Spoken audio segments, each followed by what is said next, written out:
गजाननं भूतगणादिसेवितं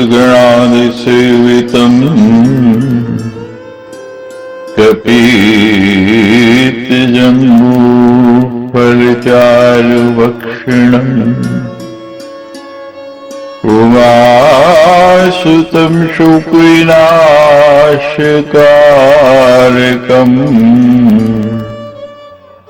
नमामि विघ्नेश्वरपादपङ्कजम्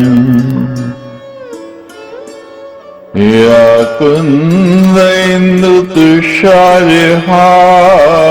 कुन्देन्दुतुषारहारधवला या शुभवस्त्रामृता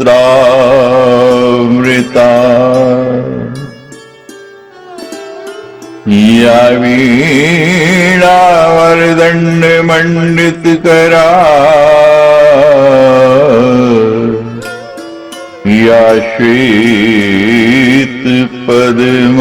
श्वेतपद्मासिना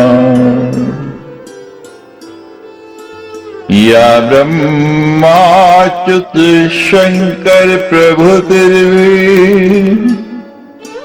देवे सदा वंदिता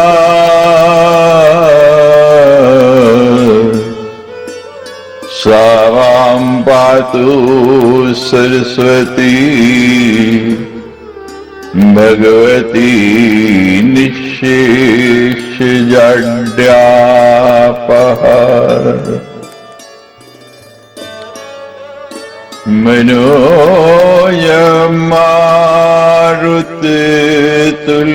मनोयमारुततुल्यवेगम् जितेन्द्रियं बुद्धिमतां वरिष्ठम्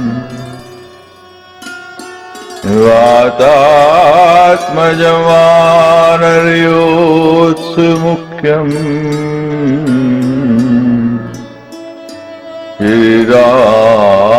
श्रीरामदूतं शरणं प्रपद्ये शङ्करं शङ्कराचार्यम्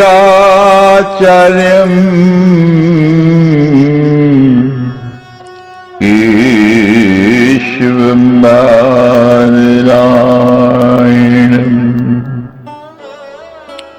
श्रुतिभाष्यकृतो वन्दे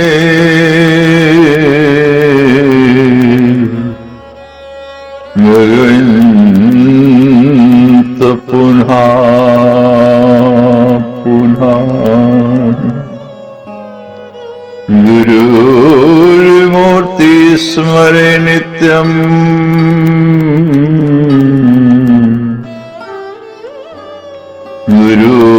गुरुर्नाम सदा जपे गुरुराज्ञा प्रकुर्वी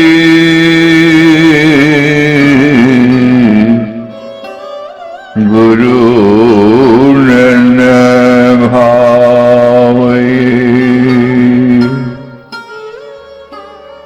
यस्य प्रभावमखिलं नहि वेदधाता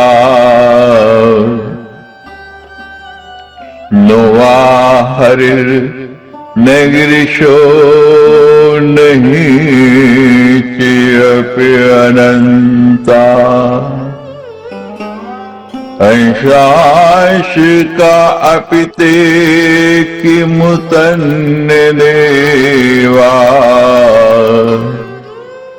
तस्यै नमोऽस्तु जगदम्बिका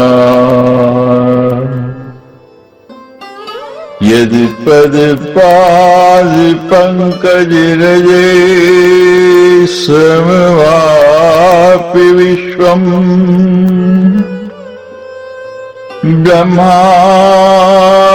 ब्रह्मासितनुदिनं च बिभर्ति विष्णु रुद्रसहरति नेतिरथा समर्था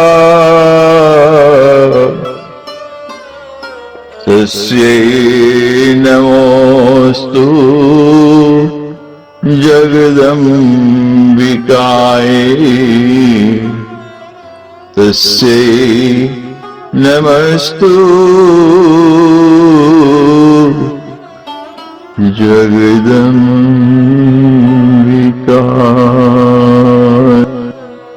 सर्वमंगले मंगले शिवे सर्वार्थसाधिके शिवे त्र्यंबके गौरी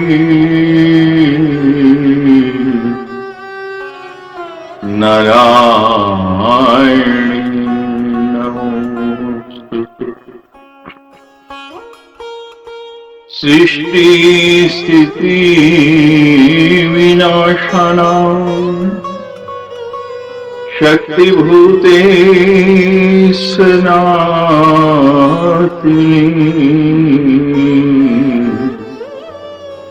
गुणाश्रये गुणमयी नारायणी नमोस्तुते।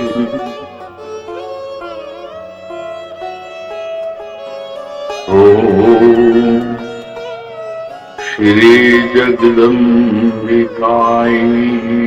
नमः। ओम ह्रीं ह्रीं क्लीं चामुण्डाय विद्महे। माँ भगवती पैराम्बा आदि शक्ति जगदम्बा की अपार कृपा से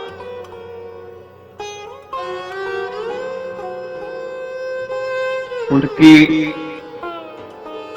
बहुत ही वात्सल्य में अनुग्रह से सदियों से कई वर्षों से जो मन में एक कामना थी उसका आज श्री विश्व। मां जगदम्बा की पावन लीला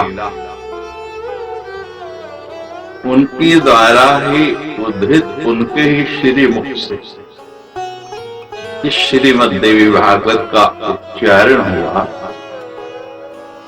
और व्यास जी ने 12 स्कंधों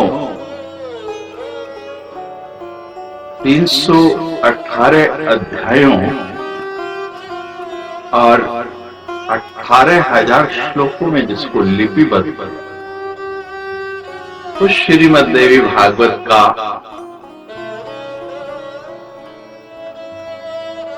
अध्याय प्रत्येक श्लोक उसका संस्कृत मूल पाठ और उसकी व्याख्या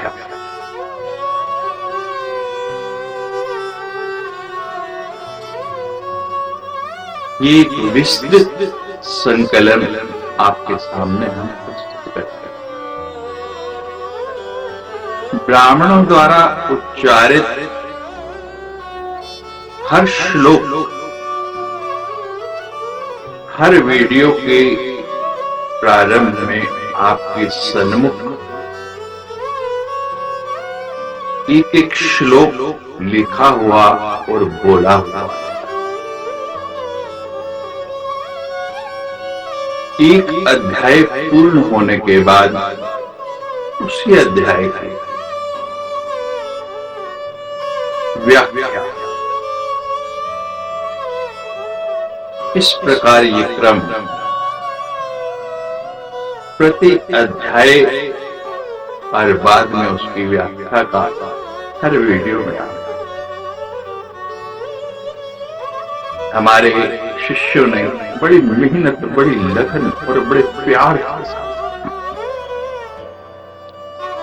सभी श्लोकों को स्पष्ट लिखा और उनके पीछे बड़े सुंदर ग्राफिक्स के बीच मां भगवती के बड़े सुंदर सुंदर विग्रहों का चित्रण किया। हमें पूर्ण आशा है आप सभी को मां भगवती की आराधना का ये सुंदर संकलन उनके द्वारा ही बोले हुए आधे श्लोक की जो व्याख्या व्यास जी ने की है निश्चित रूप से पसंद आएगा। किसी भी पुराण से पहले उसका महात्म कहा है।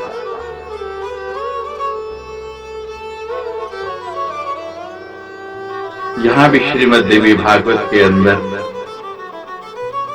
5 अध्यायों के अंदर मां भगवती के पावन ग्रंथ के महात्म का वर्णन किया। पहले श्लोक में ऋषियों के पूछने पर सूत जी ने श्रीमद् देवी भागवत की श्रवण की महिमा क्या है इसका कथन किया। प्रथम श्लोक में ही श्रेष्ठो या सर्गिरूपा जगन वन विधो पालनीया चिरोद्री संहारे चपि यस्या जगदम अखिलम क्रीडन या पराख्या पश्यन्ति मध्यमातो तदनु भगवती वैखरी वर्णरूपा सास्मद्वचम् प्रसन्ना विधिहरीशा आराधित अलंकरोतु।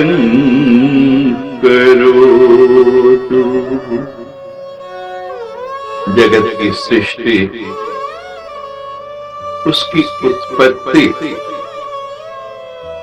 और उसकी रक्षा का कार्य पालन शक्ति रूपा, संहार कार्य में रौद्र शक्ति रूपा, जो पूरे की पूरी इस ब्रह्मांड की रचना करने वाली है। ये सारे का सारा विश्व जिनके द्वारा रचित है, जिनकी ये क्रीड़ा स्थली, फुटबॉल क्रिकेट के मैदान तो बहुत छोटे होते हैं, लेकिन भगवती ने अपनी क्रीड़ा स्थली का मैदान छोटा मोटा नहीं, ये पूरे का पूरा ब्रह्मांड बनाया है। और जैसे छोटे छोटे बालक रेत के छोटे छोटे घर बनाकर उनसे खेलते रहते हैं, और जब मन भर जाता है तो अपना ही पांव मारकर उस घर को उन्हें उसी रेत में मिलाता। मां भगवती का बालिका रूप ही कन्या रूप, और मां भगवती भी यही कौतुक करती है, यही क्रीड़ा करती है, यही खेल। और इस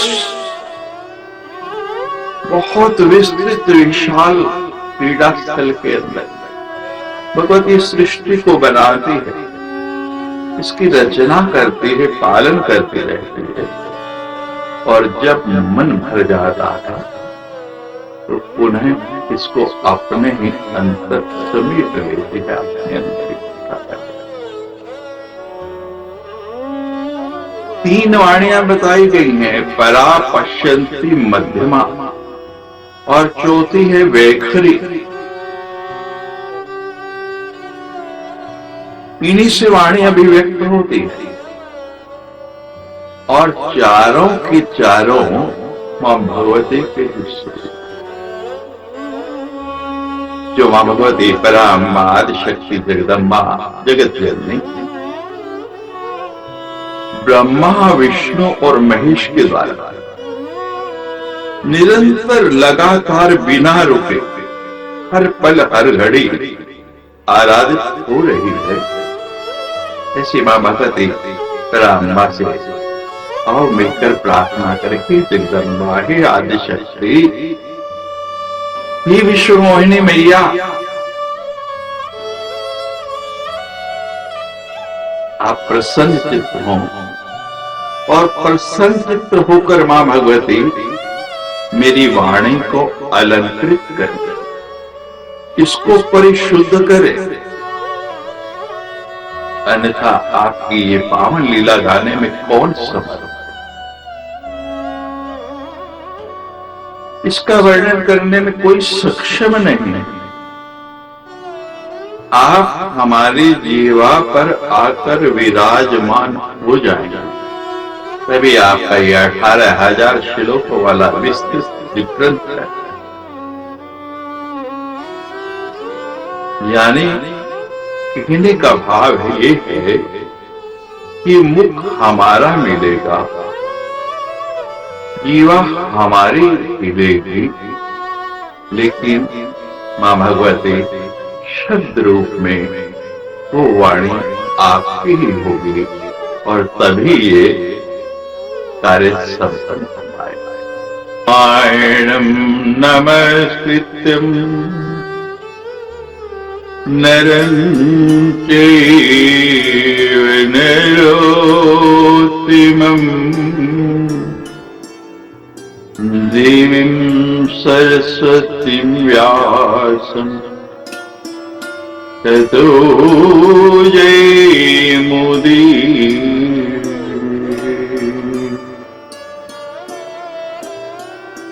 बद्रिकाश्रम निवासी प्रसूत ऋषि,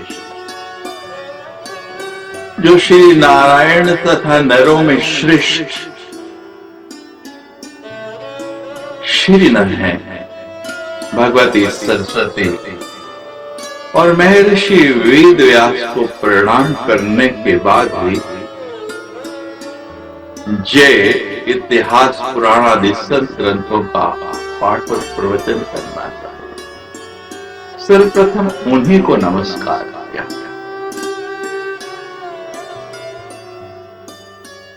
ऋषिगण कहने लगे, हे सूत जी, हे व्यास शिष्य, मां भगवती पराम्बार शक्ति जगदम्बा आपको लंबी आयु।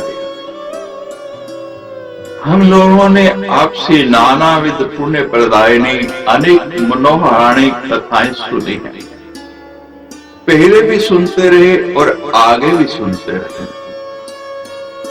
भगवान विष्णु के सर्व पाप विनाशक, परम पवित्र और उनकी अवतार कथाओं से संबंधित अद्भुत चरित्रों का हमने भक्ति पूर्वक श्रवण बड़े रस के साथ हमने सुना और बड़े भाव के साथ आपने उनको सुनाया। इसी प्रकार हमने भगवान आशुतोष उड़धानी भगवान शिव के अलौकिक चरित्र और भस्म और रुद्राक्ष के ऐतिहासिक महात्माओं का श्रवण किया।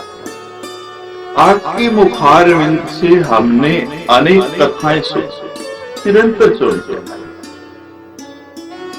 लेकिन हे सूत जी, अब हमारी ऐसी इच्छा है, हम लोग अब ऐसी परम पावन कथा सुनना चाहते हैं जो बिना प्रयास के, बिना एफर्ट के, बिना कुछ किए मनुष्यों को भोग और मोक्ष दोनों देने में पूर्ण रूप से सहायक है।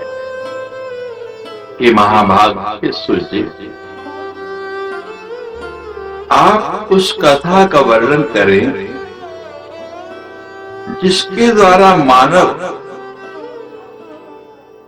इस कलयुग में, घोर कली काल में भी सिद्धियों को प्राप्त कर सकता है, क्योंकि हमसे आपसे बढ़कर किसी अन्य को जानते नहीं। कोई दूसरा ऐसा है नहीं जो हमारी शंकाओं का समाधान कर सके, उनका निवारण कर सके। हे सूत जी, आप हम पर कृपा करके ऐसे वचन सुनकर सूत जी कहने लगे, हे ऋषियों, आप लोगों की भावना सदा सर्वदा लोक कल्याण है। आपने लोक कल्याण की भावना से बड़ा उत्तम और बड़ा सुंदर प्रश्न किया। इसलिए मैं आपके सन्मुख जो सब शास्त्रों का सार है, उनका निचोड़ है, उसे पूर्ण रूप से बताऊंगा। वो क्या है? तावद् गर्जन्ति तीर्थानि पुराणानि व्रतानि च यावन् श्रूयते सम्यग् देवी भागवतम नरे। सारे के सारे तीर्थ पुराण, जितने भी प्रकार के व्रत हैं, सब अपनी अपनी श्रेष्ठता का वर्णन करते हैं। सब गर्जना कर रहे हैं, हम अच्छे हैं, हम अच्छे हैं, हमारा ये फल है, हमारा ये फल है। लेकिन कब तक? तब तक जब तक व्यक्ति श्रीमद् देवी भागवत का श्रवण नहीं कर लेता। सभी जीव जो हैं जंगल के अंदर गरजते रहते हैं। कब तक? अपनी अपनी बोली में पूरा जोर लगा के बोलते रहते हैं, लेकिन जैसे ही सिंह आता है, शेर आता है, सब मूक बन जाते हैं, चुप हो जाते हैं। और मेरी भगवती पराम्बा मां आदिशक्ति जगदम्बा तो सिंह पर सवार है। इसी प्रकार सभी व्रत, सभी तीर्थ, सभी पुराण तभी तक गर्जना करते हैं जब तक श्रीमद् देवी भागवत का वहां प्राप्य नहीं होता। और जब श्रीमद् देवी भागवत का प्राप्य होता है तो सभी मौन हो जाता है। मनुष्यों के लिए पाप रूपी अरण्य, पाप रूपी जंगल संसार में है, तो पाप होते रहते, चाहे अनचाहे, कोई तन से, कोई मन से, कोई धन से, कोई वाणी से। और ये पाप ही इस संसार के, इस हमारी सांसारिक यात्रा को दुख में और कंटक में बना। लेकिन जब श्रीमद् देवी भागवत रूपी परशु कुल्हाड़ी आपके हाथ में हो तो ये सारे कांटे कट के ये मार्ग सुगम और आसान हो जाता। तावत् पाटवी निराम क्लेशाद प्रकंटका यामन परशु प्राप्तो देवी भागवता विठल। मनुष्य को उपसर्ग, ग्रहण, अंधकार बहुत कष्ट पहुंचाता है। जब ग्रहण लगता है, अंधकार सूर्य चंद्र को राहु रस लेता है, पूरा प्रकाश आ नहीं पाता। अंधकार अज्ञान है और अज्ञान ही कष्ट बन जाता है। लेकिन जब श्रीमद् देवी भागवत रूपी सूर्य उदय हो जाता है तो ये अंधकार स्वतः ही समाप्त हो जाता है और उसके उदित होते ही सारे का सारा अज्ञान नाश हो जाता है और फिर जीवन में केवल प्रकाश ही प्रकाश देने लगे। हे वक्ताओं में श्रेष्ठ महाभाग सूर्य, आप हमें बताएं कि श्रीमद् देवी भागवत पुराण कैसा है, उसके श्रवण की विधि क्या है, उस पुराण को कितने दिनों में सुनना चाहिए, उसकी श्रवण की अवधि में, उसको सुनने के काल में पूजन का क्या क्या विधान, और प्राचीन काल में किन किन मनुष्यों ने इसे सुना और इसके सुनने से उनकी कामनाएं पूर्ण हुई, ये हम सब जानना चाहते हैं ताकि हमारी इस पुराण के प्रति पूर्ण श्रद्धा हो जाए, हमारे मन में ये रम जाए, बस जाए, और फिर आपके मुख से इसके श्रवण का ऐसा प्रभाव हमारे ऊपर पड़े कि परम आदिशक्ति मां उस भगवती से हमारी ऐसी प्रीति, ऐसा प्रेम हो जाए कि हम उसके सिवा और कुछ देखना नहीं चाहे, कुछ सुनना नहीं। ऋषियों का प्रश्न सुन के सूत जी ने जवाब दिया, प्राचीन काल में पराशर ऋषि द्वारा सत्यवती के गर्भ से भगवान विष्णु के अंश रूप मुनि व्यास जी उत्पत्ति, जिन्होंने चारों वेदों का व्यवहार करके उन्हें अपने शिष्यों को पढ़ाया। ब्राह्मण धर्मों वेदाध्ययन के अनादिकाल स्त्रियों और दूषित बुद्धि वाले मनुष्यों को धर्म का ज्ञान कैसे? ऐसा मन में विचार करके भगवान बादरायण व्यास जी ने उनके धर्म ज्ञानार्थ पुराण संहिता का प्रणयन किया, पुराणों की रचना। भगवान वेद व्यास ने 18 पुराणों और बहुत विस्तृत महाभारत ग्रंथ उनकी रचना करके सर्वप्रथम सूर्य कहते कि मुझे ही पढ़ाया। उन पुराणों में श्रीमद् देवी भागवत पुराण जो है वो भोग और मोक्ष दोनों में देने वाला। देवी भागवतम तत्र पुराणम भोग मोक्षदम स्वयं तु श्राव्यामास जन्मे जय भूपति। और मेरी अतिरिक्त व्यास जी ने स्वयं अपने श्री मुख से परीक्षित पुत्र राजा जन्मेजय को पुराण सुनाया। पूर्व काल में पिता राजा परीक्षित तक्षक नाग के द्वारा डस लिए। पिता की संशुद्धि, उनकी शुभ गति के लिए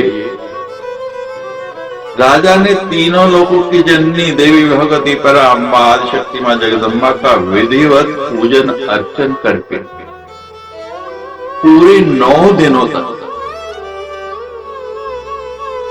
भगवान वेद व्यास के श्री मुख से श्रीमद् देवी भागवत पुराण का श्रवण। और जिस दिन ये नवा यज्ञ पूर्ण हुआ, एक अद्भुत घटना घटी। राजा परीक्षित ने उसी समय दिव्य रूप धारण करके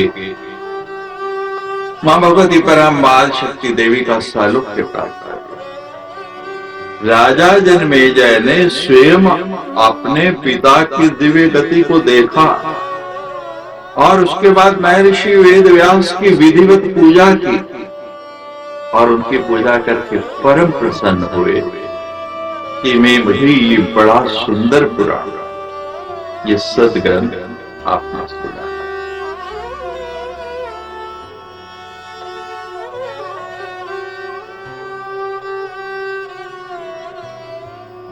सभी 18 पुराणों में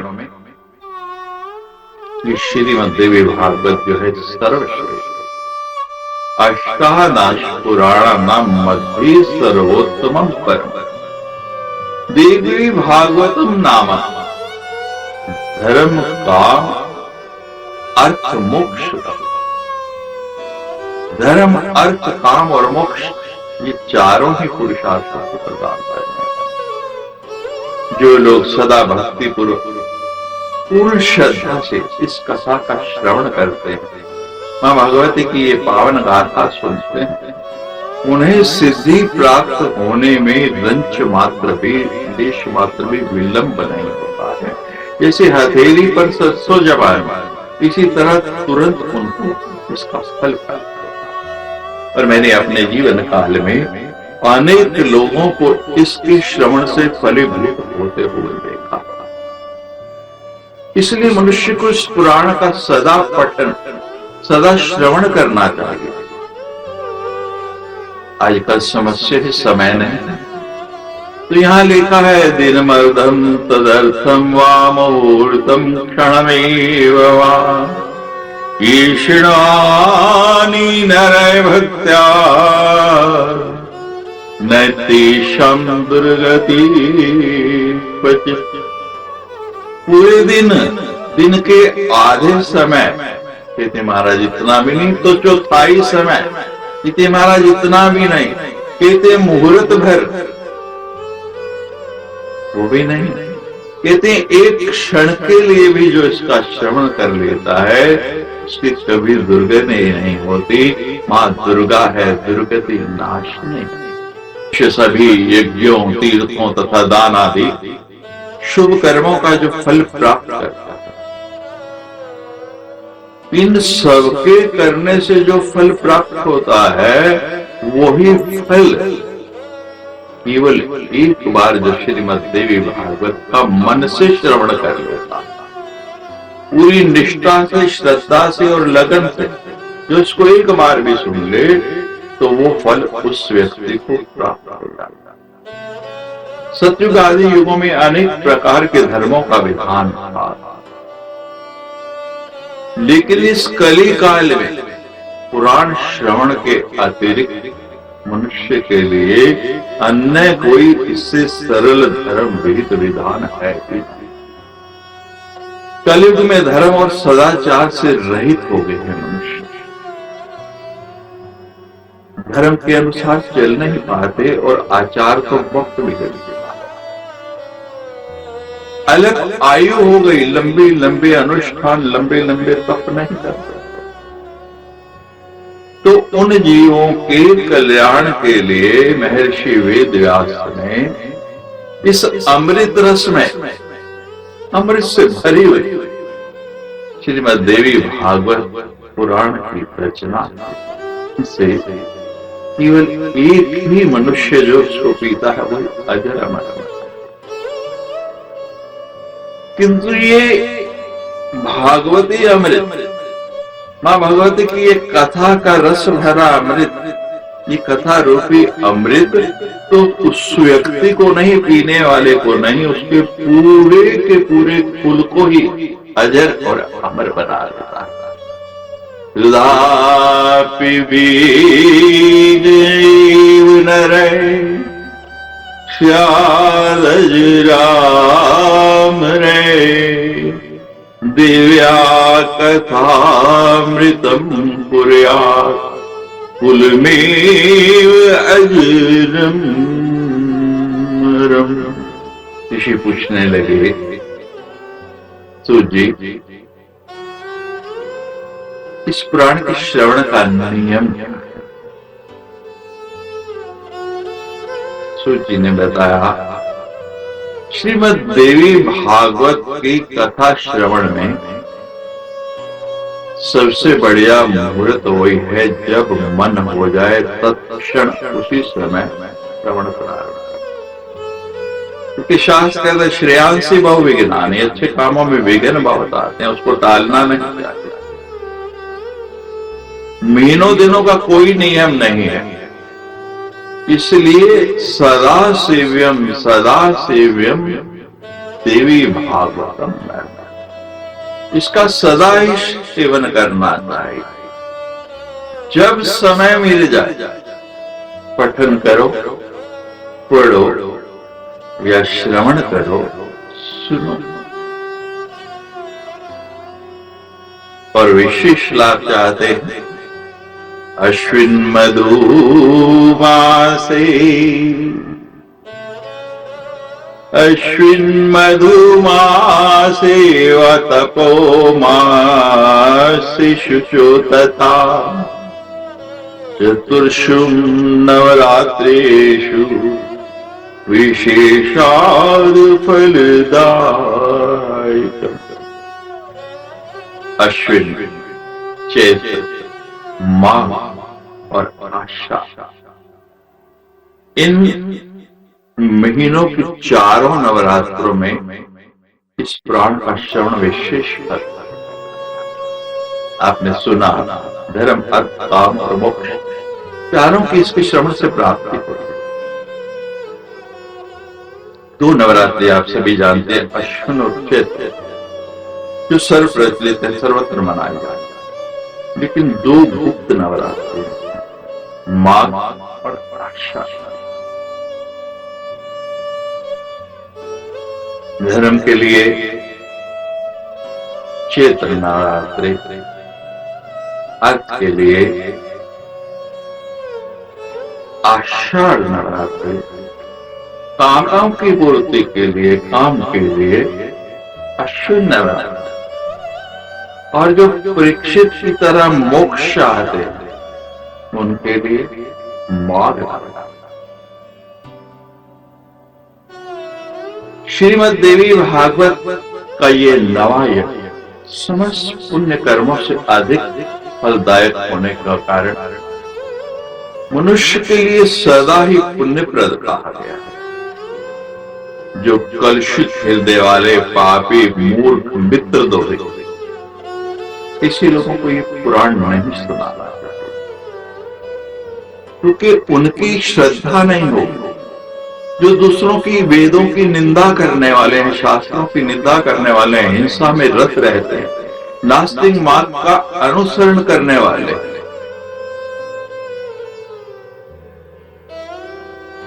लेकिन अगर गलती से कभी वो भी इस पुराण को सुन लें और इसका नवा यज्ञ अनुष्ठान करने, तो उनकी कलुषित हृदय जो है वो भी पवित्र होती है। भगवती जैसे गंदगी को मां धो के साफ कर देती है, उनकी हृदय की कलुषता को भी दूर कर देती है।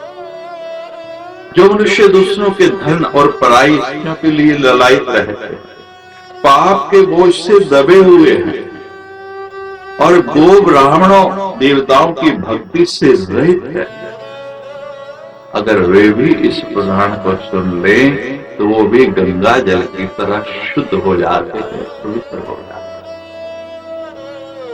हैं। जो फल कठिन तपस्याओं, व्रतों, तीर्थ सेवन, अनेक विधि दान, अनेक प्रकार के नियम पालन करने से, अनेक यज्ञ हवन आदि करने से, बहुत बड़े बड़े जप करने से प्राप्त नहीं होता है, वही फल केवल श्रीमद् देवी भागवत के नवाह यज्ञ कराने से। न गंगा न गया न काशी, नैमिषम न मथुरा न पुष्करम, पुनाति सद्यो बद्रीवनं नो, यथा हि देवी मखम एष विप्रा। ये विप्रो, गंगा, गया, काशी, नैमिषारण्य, मथुरा, पुष्कर और बद्रीकर्ण, ये भी मनुष्यों को उतनी शीघ्र पवित्र नहीं कर पाते हैं जितना शीघ्र श्रीमद् देवी भागवत का ये नवा यज्ञ कर देगा। यानी ये सब मिलके भी इसकी समानता नहीं कर सकते। इसलिए श्रीमद् देवी भागवत पुराण सभी पुराणों में श्रेष्ठ, ये सबसे सुंदर है। जो अश्विन महीने के शुक्ल पक्ष में, जब सूर्य कन्या राशि में हो और महाअष्टमी तिथि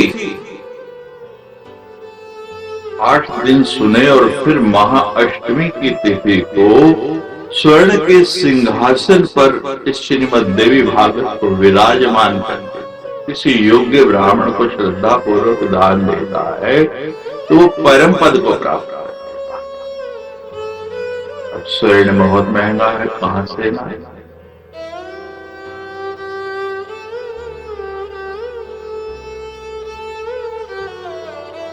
मन से ऐसा विचार कर लो कि मैं स्वर्ण के पात्र में रखकर दे श्रीमद् देवी भागवत का ग्रंथ दे रहा हूं, तो आपका वो काष्ठ का मिट्टी का भी पात्र हुआ, तो भगवती की कृपा से उस ब्राह्मण को वो स्वर्ण का ही लगेगा और उसको वैसा ही संतोष प्राप्त होगा जैसा स्वर्ण पे रखी हुई पुस्तक में। देवी भागवतस्यापि श्लोकम श्लोकार्धमेव च भक्त्या यश्च पठे नित्यम स दिव्या प्रीति भाग भवे।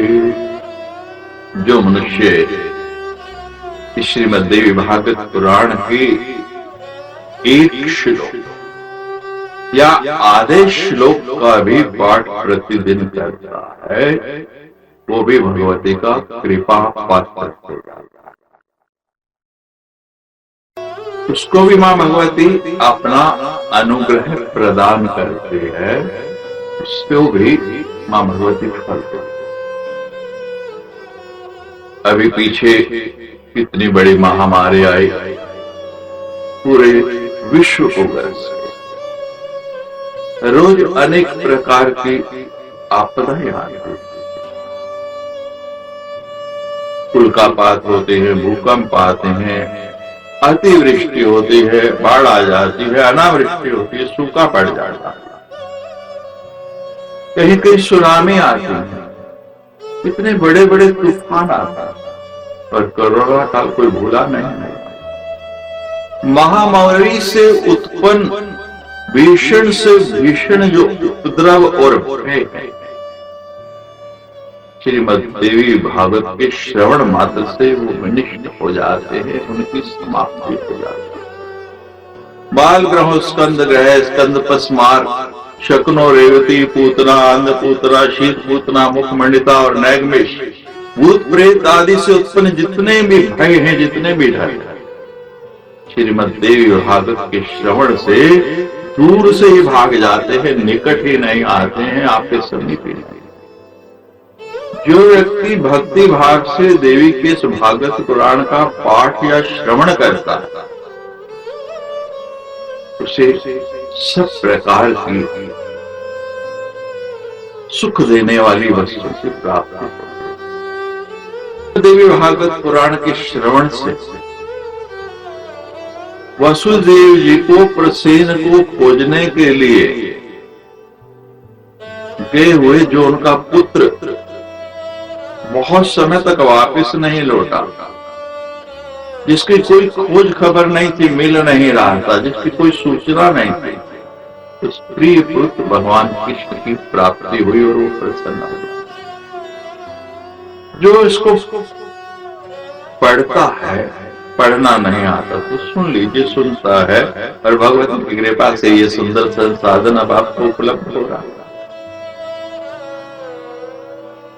उसको भोग और मोक्ष दोनों मिल जाता, मुक्ति मुक्तिम शैलवेद भक्त्या यश पठेदिदम्।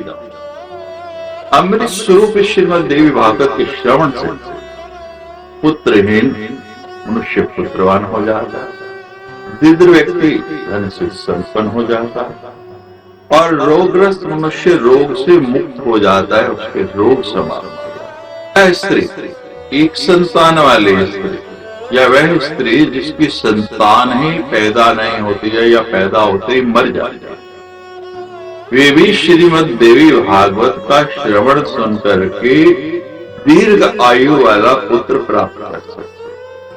जिस घर में नित्य श्रीमद् देवी भागवत पुराण का पूजन किया जाता है, वो घर तो तीर्थ स्वरूप हो जाता है और उसमें निवास करने वाले लोगों के पापों का नाश हो जाता है।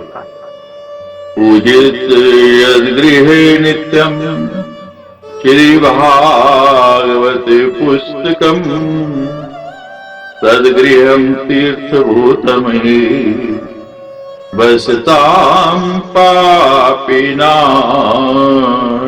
प्रोक्तम् अष्टम्यां या चतुर्दश्यां नवम्यां भक्ति संयुते ये पठे शृणुयाद्वापि शैलिद्धि लभते परा।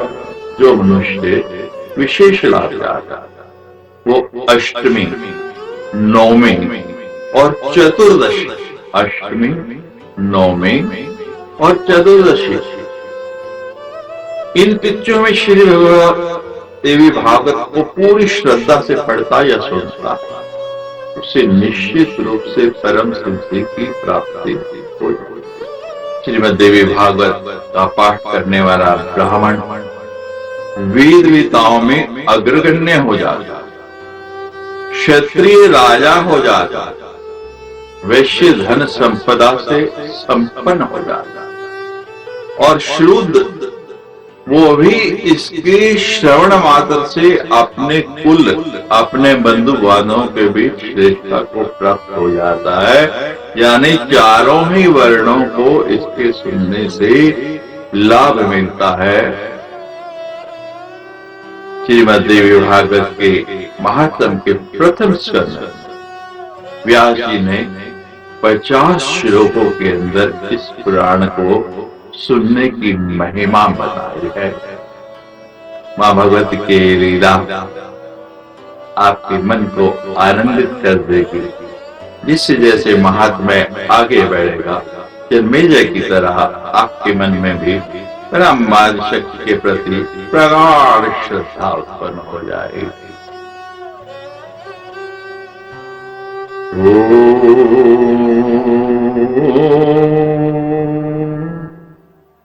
श्री भगवती नमः।